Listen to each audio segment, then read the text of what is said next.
Meeting.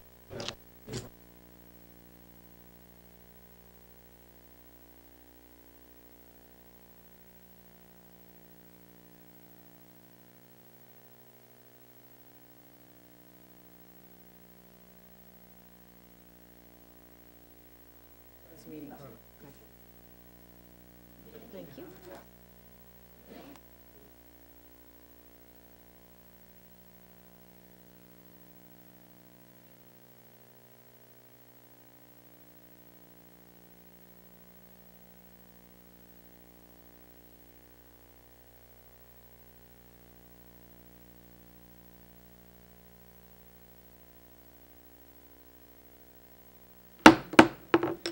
Good evening. We'd like to call the Foxboro School Committee meeting to order, January 31st, 7 o'clock. The agenda is as follows. 7 o'clock visitors, 7:05 approval of minutes, 7:10 the public hearing FY12 budget, Dr. Christopher Martes, Mr. Paul Jackson. 8 o'clock FY12 CIP requests, Dr. Christopher Martes, Mr. Paul Jackson. 8:30, we will be going into executive session to discuss strategy with respect to collective bargaining, as an open meeting may have a detrimental effect on the bargaining position of the school committee. The committee will not return to open session. Start 7 o'clock visitors. Okay, seeing none, we'll move on to 7:05 approval of minutes. Do we have any comments or suggestions for the minutes of January 24th? I'll make a motion to accept. A second. Okay. Any discussion? All those in favor? 5-0. Okay, 7:10, public hearing FY12 budget, Dr. Christopher Martes, Mr. Paul Jackson. And look at that, we're right on time. Perfect. Okay, we have our annual public hearing on next year's budget, the FY12 budget tonight. And just to give a general overview, and then I'll go over the specifics as we get into the slides. And at the end, we'll open it up for any questions or comments or anything that anyone might have. But let's go to the first slide and talk about this budget. Addresses the following areas for next year, and I think the first bullet is the key one. Maintains current level of offerings, and I think that as we've discussed as a committee, and we've been trying to be clear with the public, the difference between level service and level funding is significant, and you'll see the difference when we talk specifically about the numbers and the differences from year to year. Level funding means you try to operate the same organization with the same amount of money that you had in the current year. And we know that there are costs, and we'll talk about those costs going forward. So we're looking at offering this same service. So we have the same level of offerings, the same programs, the same number of staff, and all of that.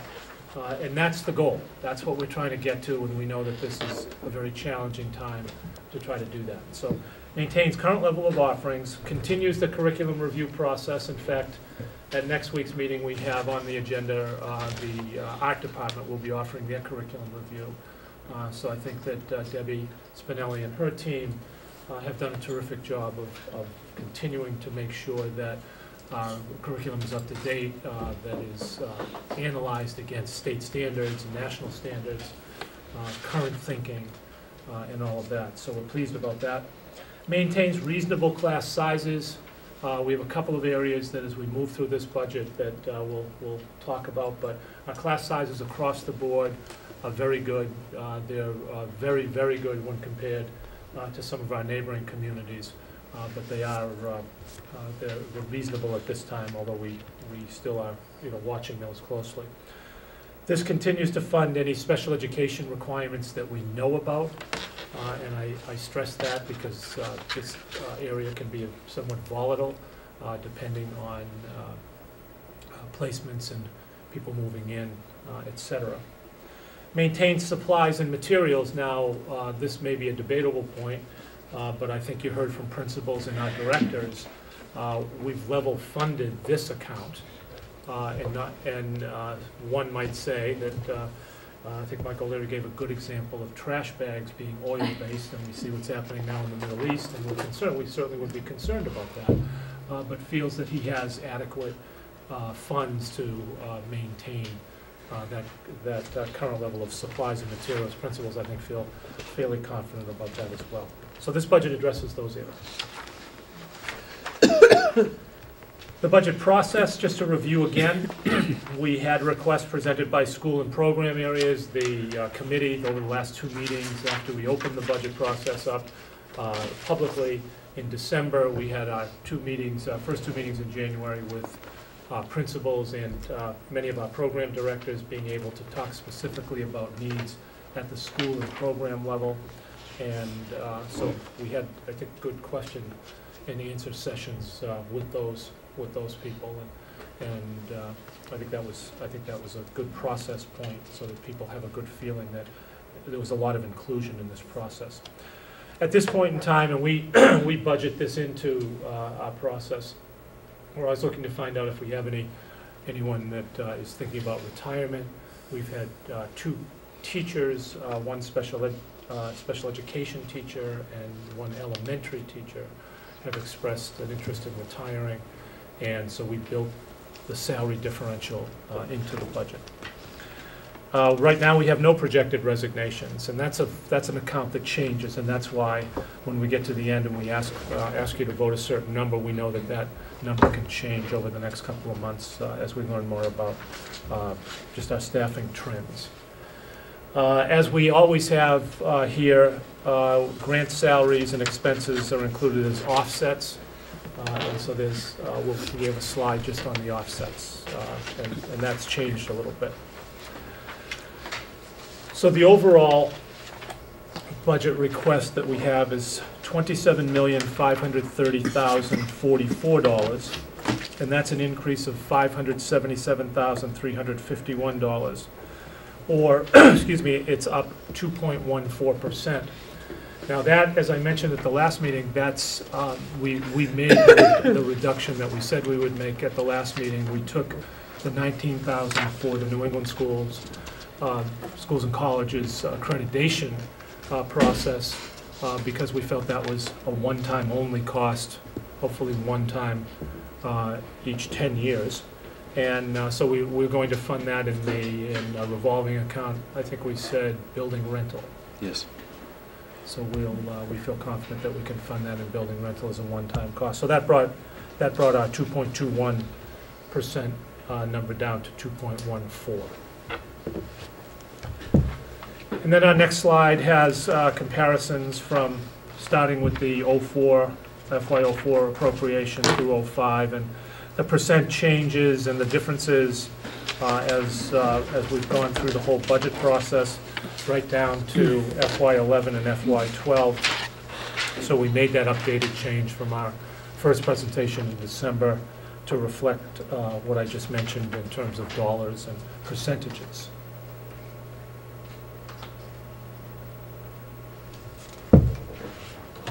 And the next slide talks about enrollment. And as we've seen, our enrollment is trending slightly downward as we look at the numbers over the last few years. But there's not a lot of major changes at any level. And so we've been clear that we think the same services have been getting us good results. And we would hope that the town will support the same level of services and the same level of staff, since there's not a large change at any level or any school that would cause us to think differently about staffing of programs or anything like that. And the next is another way to look at our enrollment. As you can see, 95 was, in recent memory, 95 was the lowest year, and then it's gone up and then leveled off for quite a few years. and then spiked again in 06, 07, 08, and then has trended down again slightly going through 12.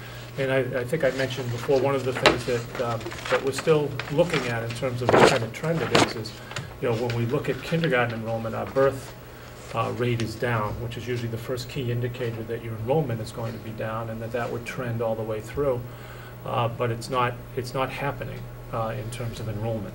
And some of that may be just some changes in housing, new families moving into the community with younger students. So we haven't really been able to see a trend there yet. But we do know the births themselves, which is really the first indicator. Paul? I was just going to mention the population is up. Oh, right, in the population, Paul was looking at some numbers looking at just in per pupil expenditures and population and other things. And our population is up in the last 2 years about... It's up over 17,000 now. It's just a little over 17,000. And that was as of a year ago, and it's up again. Had been 16.5 or so for quite a few years. So that actually may just be the effect. If we have that many people and families, it may just be that effect. So that's something to keep an eye on. We know the good news is we have capacity. We have building capacity. We have plenty of space at this school and Hearn and our elementary schools. So we could certainly do some shifting if we needed to in programs, and we'd be fine with that. So it's not a worry. It's not a worry in the near term. But it does bear watching. And then I think a couple of areas that I think are important to note in terms of staffing clarifications from the current budget, when I talked about our interest in level service. We have no staff additions to the budget, and we have no cost of living adjustments for anyone in the budget. We had to build in, for some of our small unions, we did build in the raise that we gave them this year to match up with all of our other unions and our non-union people. And all of those groups then agreed that they would take a 0 in FY12. So that's something that obviously I think we've talked about on a number of occasions, that we've been working on lining up all of our contracts in the same year. And we felt that that would put us in a position right now where we were predicting a couple of years ago that this would be a difficult budget. So it's gotten us to a point where we've been strategically planning this, and so we have no adjustments, no cost of living adjustments for anyone in the FY12 budget. And then as we look at the major components, and as Paul notes with the asterisk, the values are approximate. He breaks down the FY11 COLA along with steps and lanes, which we owe, and it's mostly teachers, and it's mostly our younger staff who hasn't got to the maximum in the salary schedule. So they have step and lane increase, and that's part of statute. You have to build in this step and lane increase even if they don't have an agreement, an agreement going forward. So we have done that. Grant offset reduction, Paul, that is... We have, I'm going to get caught up in semantics here. We have less money as a deduct in the budget on our grant offset for FY12 than we had in FY11, which is reflective of a slight reduction in grants from the federal and state governments. Right.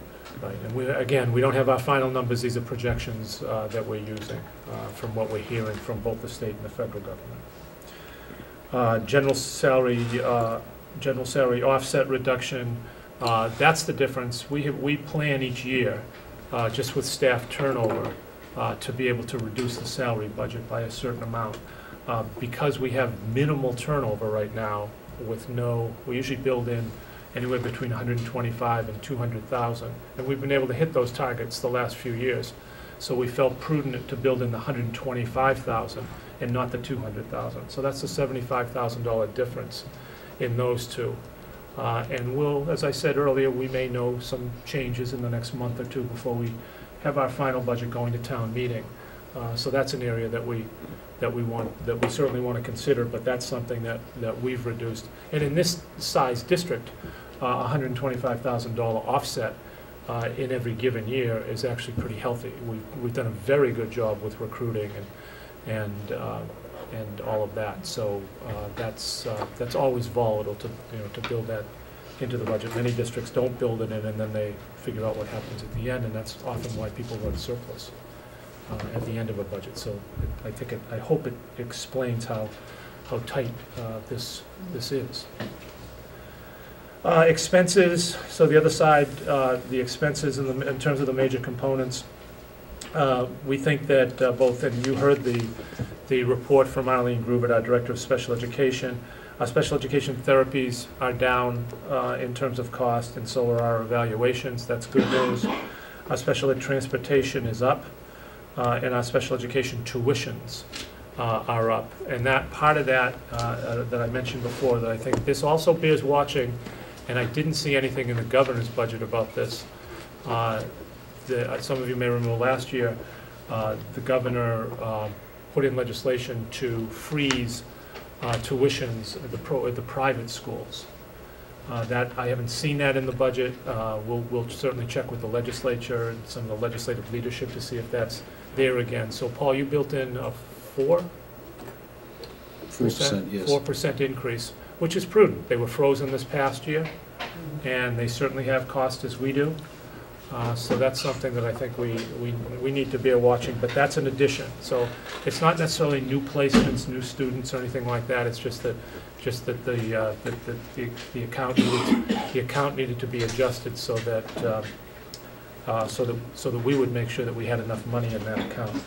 One of the good news stories that we've heard out of the governor's budget, though, is an increase in the special education circuit breaker.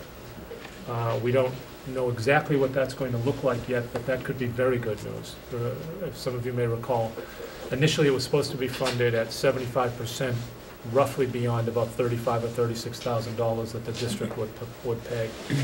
And that's never been funded to 75. I think 72 was the highest in one of the better budget years.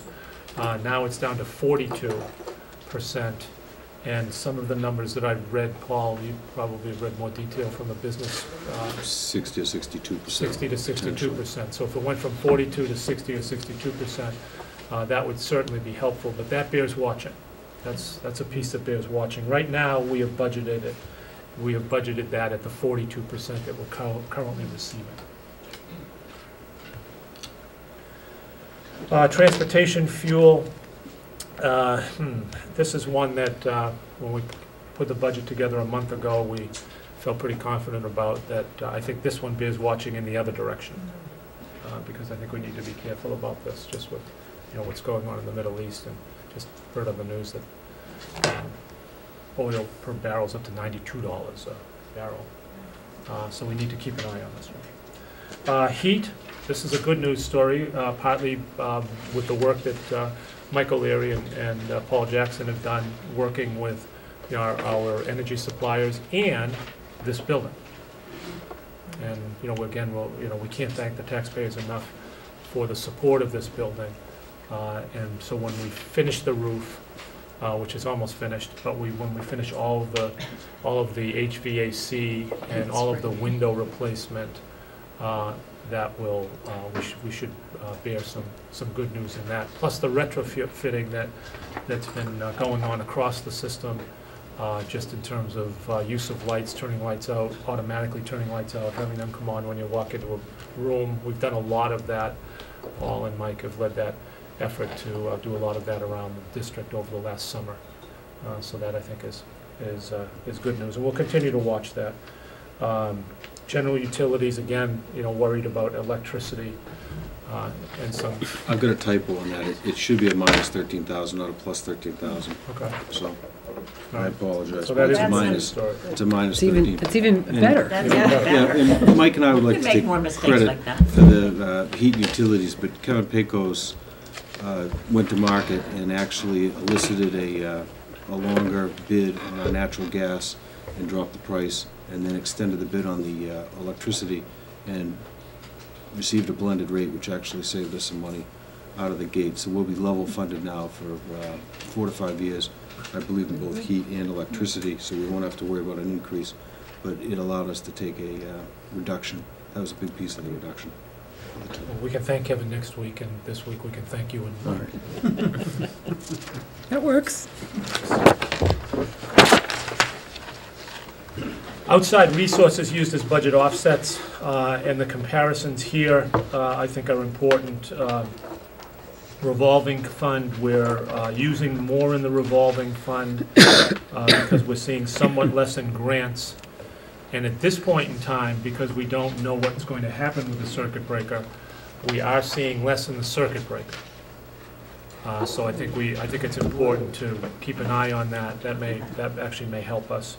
But I think we wanted to be very careful, and so we did use the 42% reimbursement, which has taken it from $450,000 to $270,000.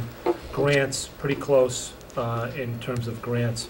Using more revolving, we can get into a little more detail with that as we continue to work on the budget.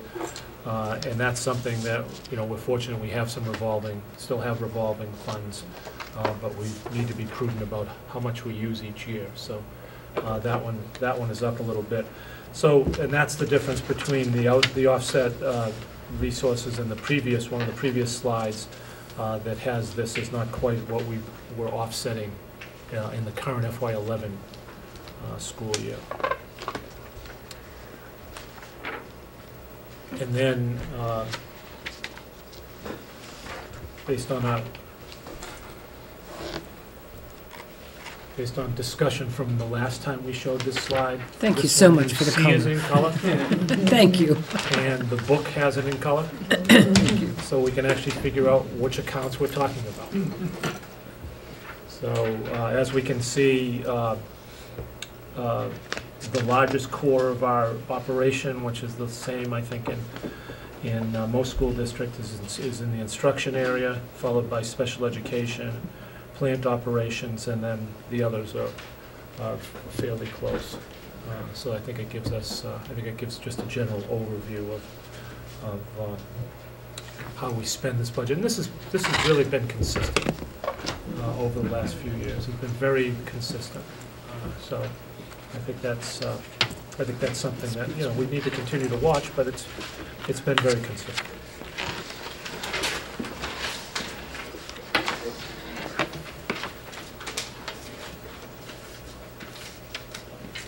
And then the final slide, we'll ask for the school committee to vote the budget number that we put forward tonight.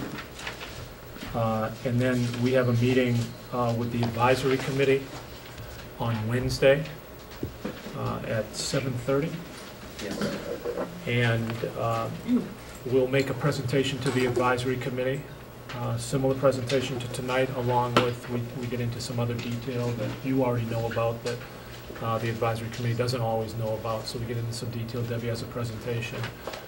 Paul has a presentation on some comparison towns that you have in your packet. Debbie does a presentation on some of our achievement data. And then we have I think we've had some very good question and answer sessions with the advisory, so we're looking forward to that meeting. Weather permitting, I guess I should say, Wednesday night. And then we'll continue, and I think this is important for the public to understand, we'll continue to review those areas I mentioned and anything new that we see in terms of available revenue or anything that looks like a deficit. I know that this committee is going to join the selectmen a week from tomorrow night at their meeting as Town Manager Pecos is going to present the budget, the revenue and deficit side as he currently sees it, something that we're working on collaboratively this week. And we'll be talking about that in more detail next week. But we'll continue to listen to the governor's budget, listen to what the legislature, it's in the House. The governor's, it's called House 1, is in the House of Representatives now, so they'll be dealing with that. There's been some leadership changes and Ways and Means on the House side, so we'll see if we can figure out what they're thinking about. And then we'll monitor available revenue changes, and we hope that as the economy is getting better as we go through the next couple of months, and we're hoping to hear better state news on revenue from the state sources each month. And if that's the case, my experience has been that the legislature feels more confident about funding different areas, not just education, but all areas, if that continues to trend in that direction. So, hopefully we can continue to push on the special education circuit breaker, continue to push on Chapter 70, and then also see, what available revenue sources that might be available on the town side as well. So, and all of this is to be ready for town meeting on May 9th. So that's our FY12 budget, and now I'll open it up for questions. One of the things that I've read about the budget coming out of Boston was that they were going to infuse full-day kindergarten by about $2 million. So our grants have not been tampered with at all. What we have, they haven't made any reductions. So if they infuse that, it's not that we're going to get more, but at least we don't have to worry about them cutting what's already in place. That's what we're hoping, because that's kind of Okay. the message they had last year, and we got about the same amount of money.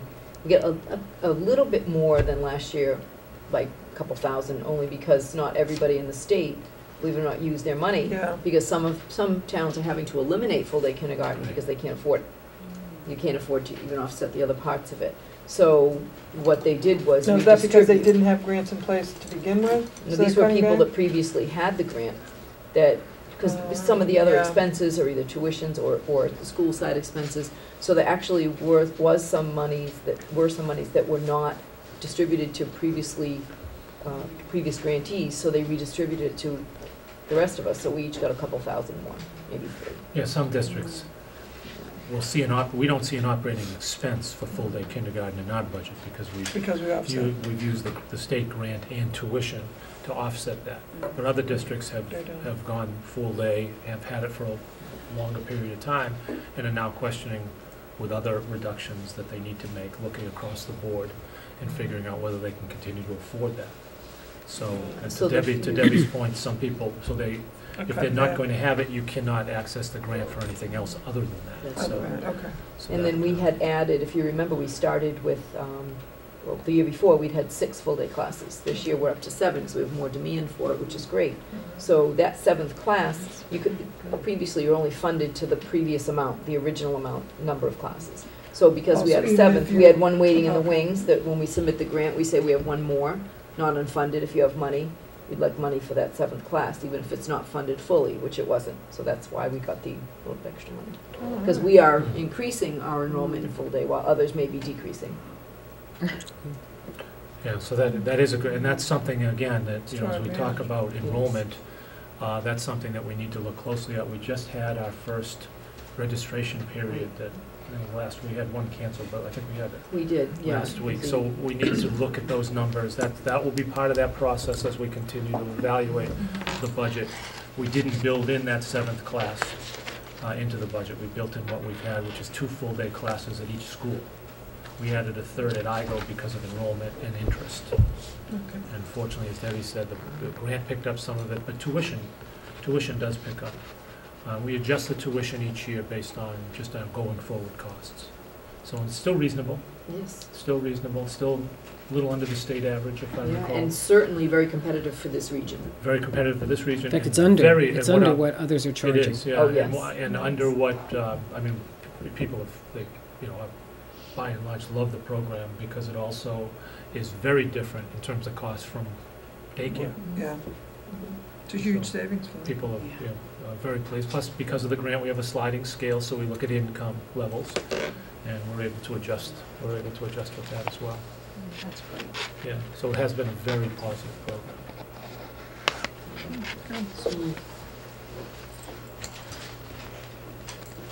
I have a comment and a question, I guess, if I can. I think the comment is, I think this is one of those times a year when we really benefit from having such a senior superintendent, an experienced assistant superintendent, and experienced business manager.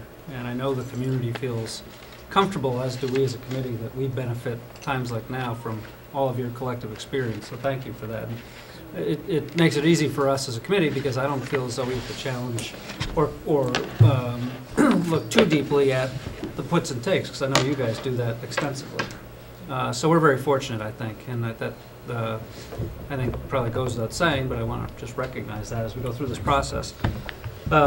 So without getting into all of the puts and takes too extensively, the chart that I found most interesting was your year-to-year chart, and it looks like since 2004, and I guess this leads to the question, Dr. Martes, but since 2004, the budget has steadily gone up. Yet you mentioned that the number of students, at least in the last few years, has gone down. So is that strictly attributed, for the community understanding and our understanding, is that strictly attributed to cost increase? It would appear, I guess if you do the math, it would appear our per pupil probably is up. It's up a little bit. Than what Yes. it would have been. And yet I think it's important to recognize on this chart that the budget that we're putting forward has the smallest year-to-year increase as a percentage. Right. So it shows we're trying to be as lean and reasonable as we can be. So just any additional thoughts you have to share with us? Well, I think one of the reasons, obviously, that our any school district, and ours certainly is included in this, is our budget is driven by people. 80 to 85% of our budget is salary, so that's a driver. And so really having the good news about having a relatively inexperienced staff is that the steps and lanes come into play. If you had experienced people, you wouldn't deal with that, but at the same time, those other costs would be higher because their salaries would be higher. So there is a balance there. Plus, there's a good cultural mix of having a wide range of experience levels for our faculty. So that really is a driver. Obviously, special education is a driver of almost every budget I've developed, and then energy. And our energy side is a pretty good news story right now, although fuel we're worried about.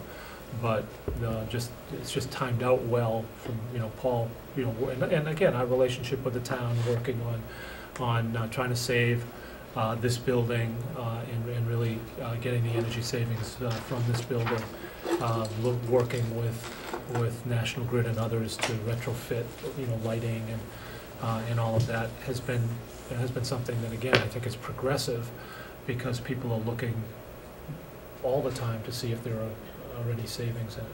So I'd say most of it is cost, is salary cost. Yet our per pupil rate still remains below the state average. So it's still, we always talk about value for the dollar. So it does go up because of our expenses, and our student population isn't, but we're still, I think. And when we do our comparisons with our neighbors, we do, Paul traditionally does a 12 or 13 comparison group that that he's developed, that we've shared every year, and we're about in the middle. So I think we end up. I think what we try to say is we end up with very good value, I think, for the amount that we've spent. The other thing that we've seen in looking at those numbers is that because other districts have had to reduce their budget, our comparison would automatically look like we're growing, whereas we look at this, we're not growing at a large rate. But we are very fortunate, and I share this with my colleagues. We are very fortunate that we have not had to reduce staff or services, program cuts. We're very fortunate in this community, and I think we need to continue to remember that. I think when you look at these charts too, back in 08 and 09, when we had our plus 6.25 and plus 5.44, we actually had in 08 about 120 more students and probably about 100 more students. So even at that, we've done all right.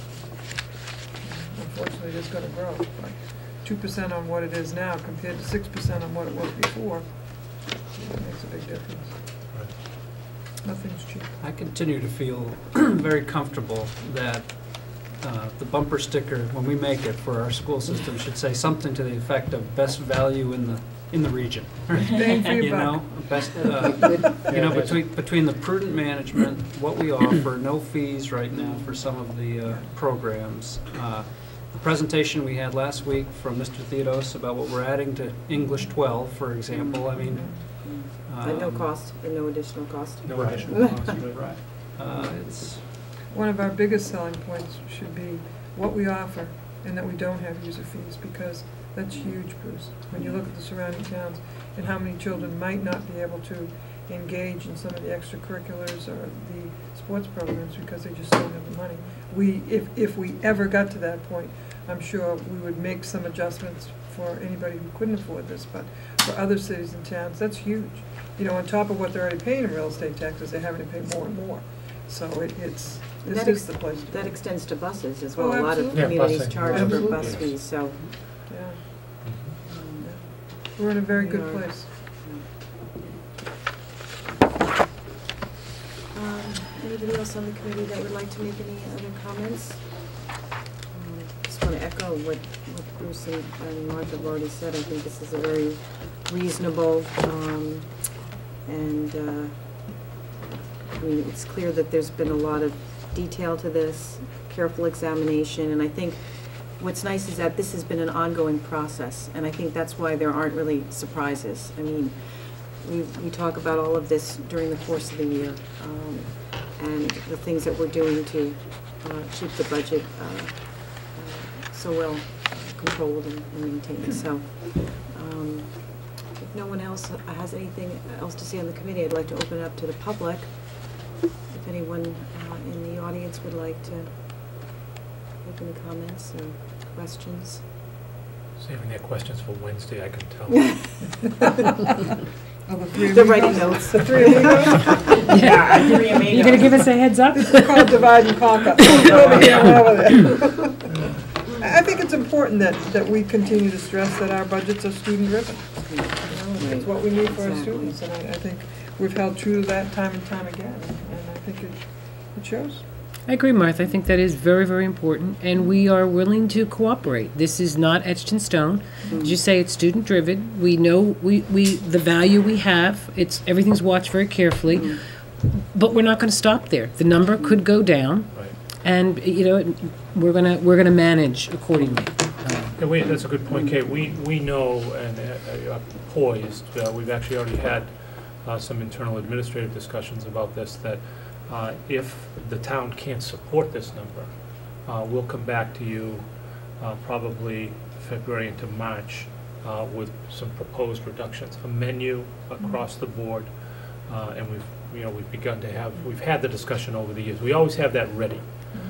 So I think the community, and again, I think I need to stress that this is the most difficult one since I've been here in terms of what the available revenue may look like.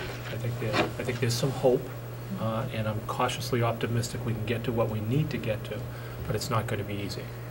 I think people need to realize that we need to pass a budget, we need to pass a number.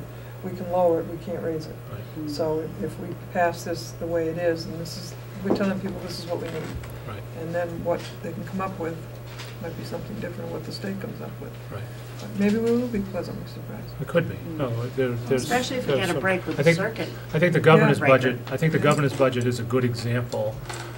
We had been planning, in fact, many of you heard Mike Widmer from the Mass Taxpayers Foundation when we were at the school committee superintendent's conference in November, and he said, expect a 5 to 10% cut in all local aid, including Chapter 70. When he said 10, I think people were falling off their chairs. But then he thought about it a little bit more. He said, I would say it's at least 5. Working with Paul and Randy and Kevin, we put in a 4% cut. And the governor is saying it's not going to be that. In fact, they're adding, but the aggregate, there's a local aid cut, but there's no Chapter 70 reduction in the governor's budget. So that's the conversation, because that's a $350,000 swing roughly in terms of what we looked at in terms of planning and what we might have available. So we need to monitor that closely. That's a large number, and we haven't had to spend the education jobs, the federal education jobs money, which again rounded off is about $550,000. So I think we'll commit, as we always have, that this is a town school effort to do this. I think we all agree with that, and that so we'll be having that discussion with the town, and that's a discussion that obviously you folks will be having with the town next week. So there are some areas there.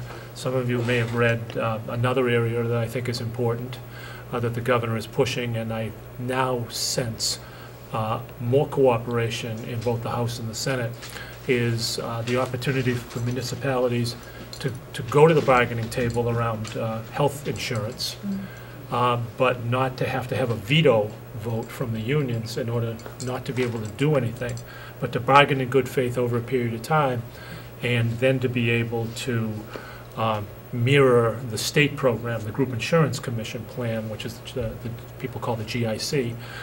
There's some inherent savings in that because certainly our co-pays are much lower here than certainly at the state level and certainly in the private sector. So those are conversations that we have to have over the next couple of months. That would be significant cost savings in the budget. So, you know, to your points, I think there is some hope that we can close this gap, but how much we can close it is a huge question on the last day of January. Well, I think this committee in the past has shown that we're definitely willing to work with the town side. Right. It's not a line in the sand, and we're not Right. gonna cross it. I mean, we all still have to live in this town. Exactly. And, It's a comfortable agreement that we've come to, that both sides will do what they have to do to meet each other's needs. And the voters vote it up or down at that point. But Right. I think this committee has historically, over the past few years, been very willing to sit down and listen and bargain and make concessions where we have to. right. I think it's definitely worth repeating, Martha, like you just said. And we do talk about it every year since I've been on the committee as well, Yeah. and we will continue to do that, especially in these tight times. I think it's important to repeating, you know, it's worth repeating. Well, I've always because of- advocated, it's not yours, it's not mine, it's ours. Right. And we all still have to live here, so Right. somehow we have to come to some consensus. And I think we can do that. Absolutely. I'm sure of it. This is my 8th budget, and it's always been short. And we always come out. I know. We always come out making it work for the town and the schools. So I'm saddened that it's always not going to be what we want, but we're very thrifty, and we're going to make it work, and we're going to keep squeezing everything we can, get that value and best bang, and we do that. So one year I would like, in fact, I'll just say now, I'll keep running for election, because I'm going to wait for the recession and a good year, a good budget year. Let's go on a high note instead of a low. I like to go out on a high note. I've often thought about that myself. But cooperation is It would be good. nice to make a different PowerPoint presentation. Yeah. But it is what it is, so. All right, so we I need to I vote. need a number. Yeah, we need to vote on accepting $27,530,044 for the FY12 budget request. I will make that motion. I'll second. Any further discussion? It is what it is. All those in favor? 5-0. Thank you. Great. We didn't hear any gulps behind us, so I guess we're Okay, good. so I guess that portion of the public hearing is now closed. Correct. Okay. So we're going to move on to FY12 CIP requests, Dr. Martes and Mr. Paul Jackson. You don't have it? Doesn't I have it here, but I apologize to the committee. I did not bring a hard copy of the presentation, the PowerPoint for the CIP. That's all right. We have it in our packet, right? Apology We have, accepted. we have a, We have it in our, Well, you have this, yeah, you have the We do. spreadsheet, you don't have a copy of the PowerPoint. that's okay. That's okay. That's fine. we're saving paper. We're going to apply it to petroleum trash bags. Yeah. I feel very green. We might need to. Send an email to. Okay, and this is not a, this is our first presentation, so this is a comment period for us in a draft. And then will we need a vote next meeting, Paul? We Yes, need a the vote on the 7th, so we're meeting next week. And we have, as I mentioned, art review coming up as a curriculum item, and school calendar, actually, which is something we're wrestling with now. And the search, I think we'll probably put on just as an update, and also the capital budget. So here's the, and you have the detail in your packet. So the requests are actually, I think, fairly standard, at least the first few. Each year, the town has I think, generously looked at capital and said, you know we have needs in the school district. And how many years ago now, Paul, when the computer, It's 5 years. 5 years, and that, we were, at that time, pretty far behind, I think with the exception of Ahern, which was our newest hardware. And so over the 5-year period, we have caught up and now need to continue that process each year. So we're asking for computer hardware and software upgrades, and the cost of that is about $195,000. We need 2 full-size school buses and 1 mini school bus. And again, this is continuing our program. And this is the one that, is this the year that the district missed out on a couple of years of buses, and so We've delayed it twice. we We delayed need it to twice. replace We cut down. approximately 3 every year Right, to maintain the fleet at 10 to 11 years old. right. Okay, so 10 to 11 years old, so that's important to continue. And copiers, I think that's an area we've traditionally had 3 copiers that we've spread around the system, so new copiers. One of the real upgrades that I know this committee has seen that the town generously agreed to last year was the Taylor School paving and curbing. And we know that the Borough School is the next needy area, and when you look at the 5-year plan, you'll see Yago as well. The other piece to this, so we're hoping to do exactly the same thing, and I know that this committee remembers the playground committee coming from the Borough School, and if we're able to do this within the budget with the playground enhancements that this committee approved, and that the playground committee raised an enormous amount of money, I think this would be really helpful in being able to being able to do that. I think it would really. The other piece is that we do have just because of our workload here at the high school, we haven't put in the statement of interest to the Mass School Building Authority, MSBA, as yet, but we know that the Borough School is the next school on that list. So putting that statement of interest together, working with the people we need to work with on this, I think will be an important, and it's required by MSBA. And I don't know at this point in time, this will be information that we'll share later in the year. I don't know where we would be in line on this one, because I think there's a lot of need. I still think there's a lot of need out there, but we need to get that statement of interest in. And that certainly doesn't mean that we're ready to move on this project yet, but it does mean that we need to, because that's the state, that's a 49.3% reimbursement from the state.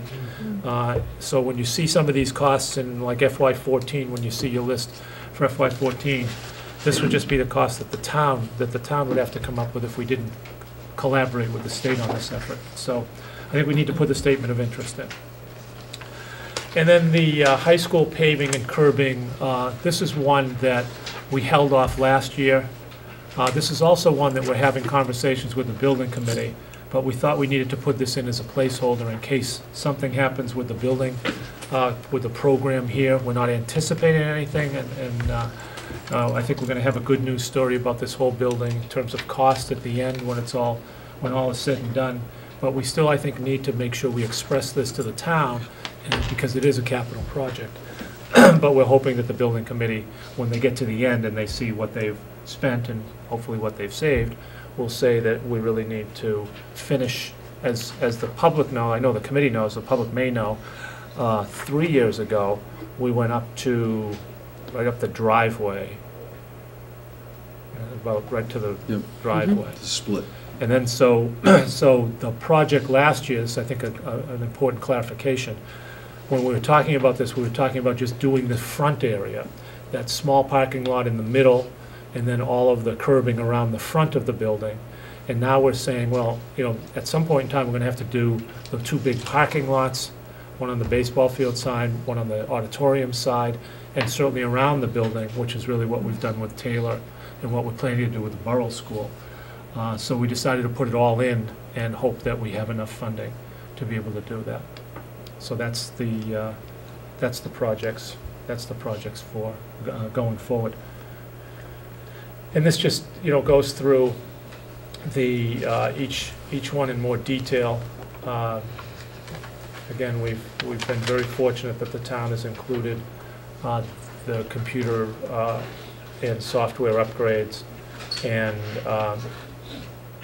focusing on the high school and the Taylor School in this next purchase, which is right on our timing.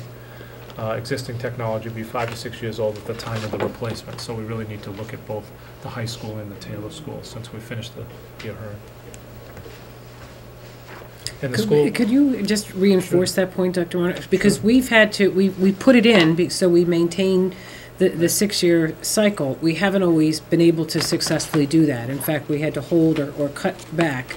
And hopefully, I mean, if we're not able to do this, we're going to fall further behind. And Right. that would be a real problem, because I think it really is needed at our elementary schools. Right. We've taken care of at Hearn in the high school. Technology is being used Yeah. more and more, and obviously, if you have technology that's 5 or 6 years old, you do run the risk of it breaking down and having to make decisions about repairing or not spending money on repairing. So we have more work to do here at the high school. Again, we've been fortunate with some of our purchases because of the science, the new science lab, and being able to take that whole wing and to be able to upgrade using the building authorities partnership. If I may ask a question, because this is also software upgrades, we Yes. have some system issues, which we heard about We last heard, week. right. So this number is not just for computers, it's also doing the work we need to do on the infrastructure, Correct. which we had also put off. Correct. So Yes, that's true. Good. That's a very good point.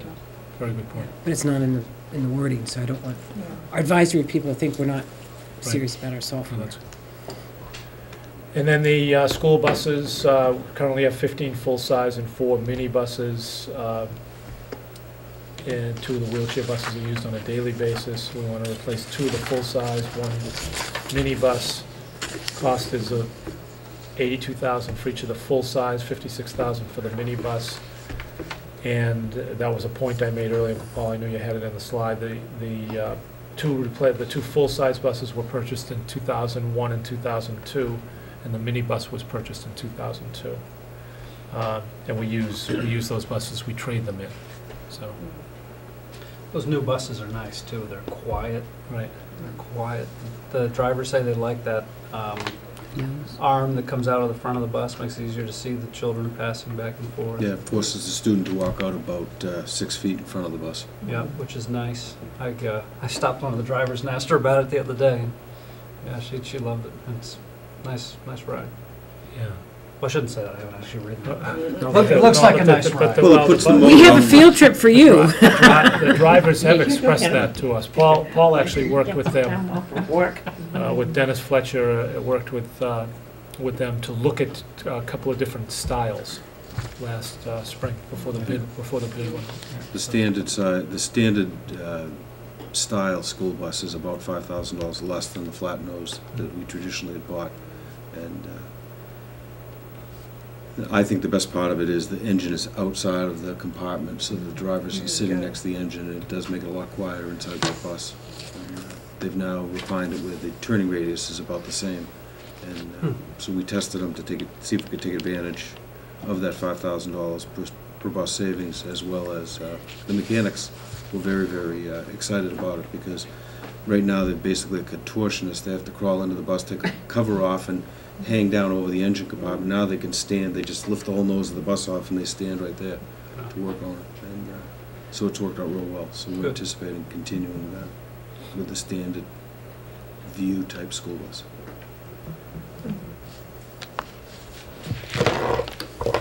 Copiers, Paul mentioned how many copies we currently produce, about 9 million copies throughout the district on an annual basis. And we have 2 vendors. We use the state bid list, and manufacturers have indicated that we should expect a copy to produce approximately 2 million copies before the machine becomes unreliable, subject to frequent breakdowns.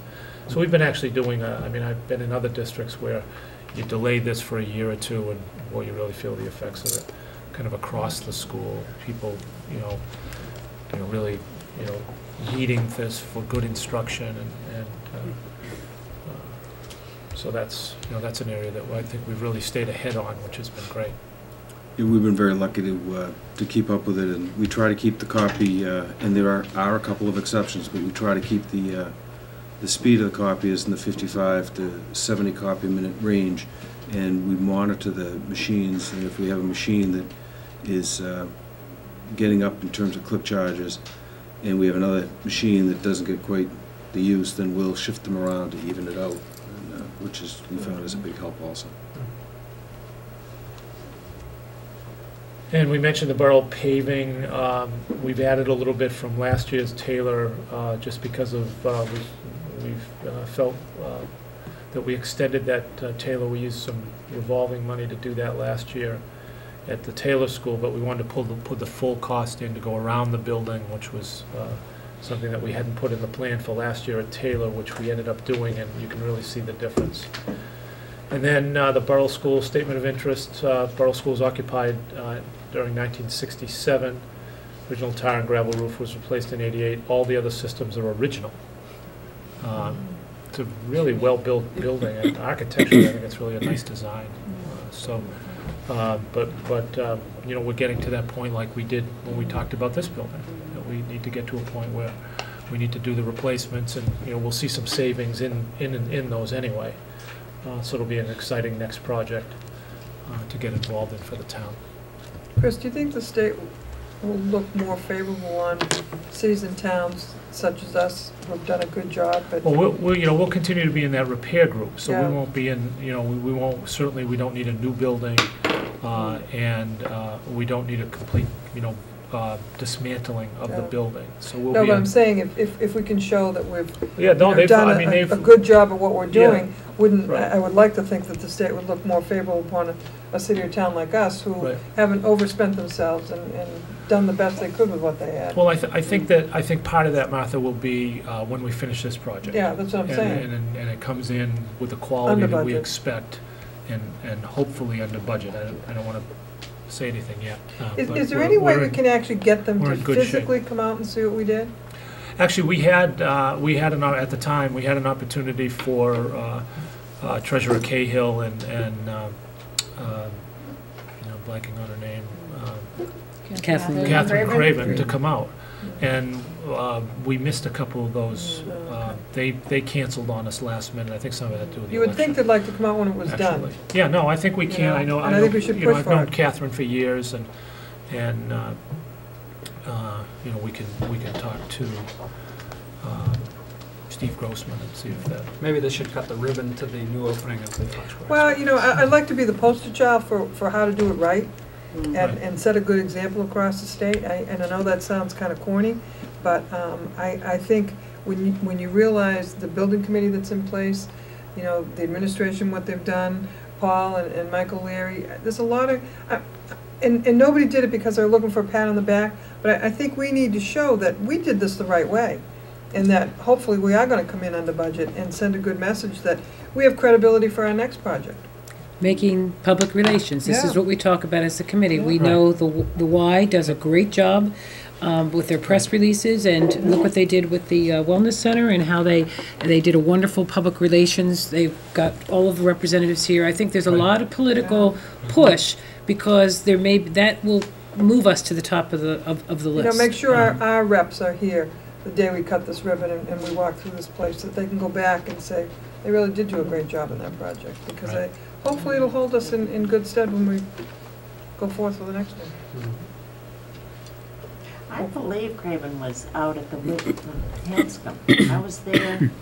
Whitman Hanson? Whitman Hanson, yes. Yeah, no, that's the new phase. That's the new school Yeah. phase. Oh. That's a model. The Whitman Hanson and Ashland High School are the two models for new high schools if you're looking to build. And the difference, as we've talked about before, the difference is, ours will be under 20 million and theirs is 62 million. Yeah, big difference. So, and we'll have a building that will last another 40 years.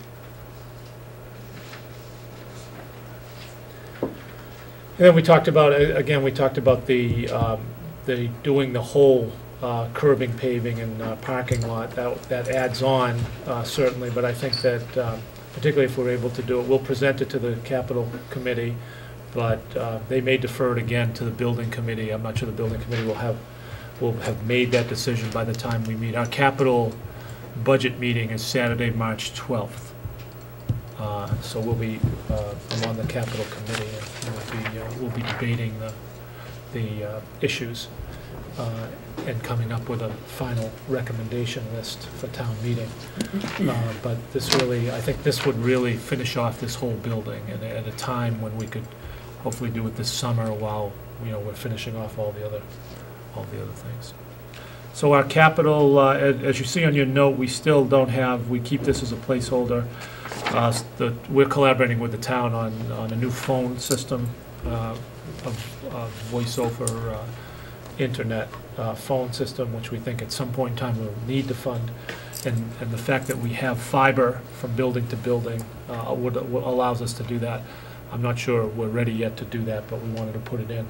So absent that, because we don't have a dollar figure on it, our request is $1,320,000 for FY12. And as I said, we each year listen to all of the other departments and debate and prioritize the requests. So we'll be doing that again, and we'll come back to you in our second meeting in March with what the committee has decided upon. Some of that will have to do with available funding as well, because there's a certain amount of dollars that the town appropriates for capital, and so we'll take it from there. And then the rest of them are just, similar, and then, we're looking at Borough for the feasibility phase, and then looking to do. So that can change. We do a 5-year plan, but that plan can change based on, as you folks mentioned, once we do the statement of interest, where do we line up on the list? We may accelerate our need on this, just if we line up, if they see what we've done before. And then right behind the Borough School will be the Taylor School. So, I think we have I think this district has a very, very good capital plan, and it really has met our needs. Yeah, I think what the public can't see, that we have the benefit of seeing, which you just described, is a plan that goes out through fiscal year 16.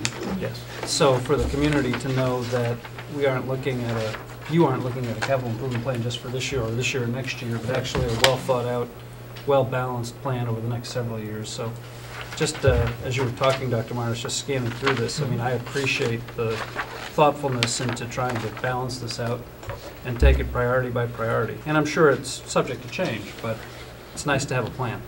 And thanks, Bruce, and that's a good point. It is subject to change, and what we thought, and we actually did this with the high school, if some of you may recall, a few years ago. We actually then cost out what each of these areas will cost the town if the town decides to go do it on their own, Right. and not get into the building assistance program. So we think that's important for the town to see, because it would be a significant cost. We know it would be almost $20 million cost that's going to cost the town a little less than half of that. And it would have had to be A little more than done. half of that. Eventually, it would have had to be done. It would have had to be Exactly. done, right. So, all right, and we're not asking for a vote. We want you to think about it, and we'll bring it up at the next meeting again. Okay. More comments on that? Okay, so, that being said, we're going to be adjourning to go into executive session to discuss strategy with respect to collective bargaining, as an open meeting may have a detrimental effect on the bargaining position of the school committee. The committee will not return to open session. So I need a motion. I'll make that motion. Second. And any further discussion? And we need a roll call. Aye. Aye. Go into executive session. Aye. To us. 5-0. Forgot my order. Okay, meeting adjourned.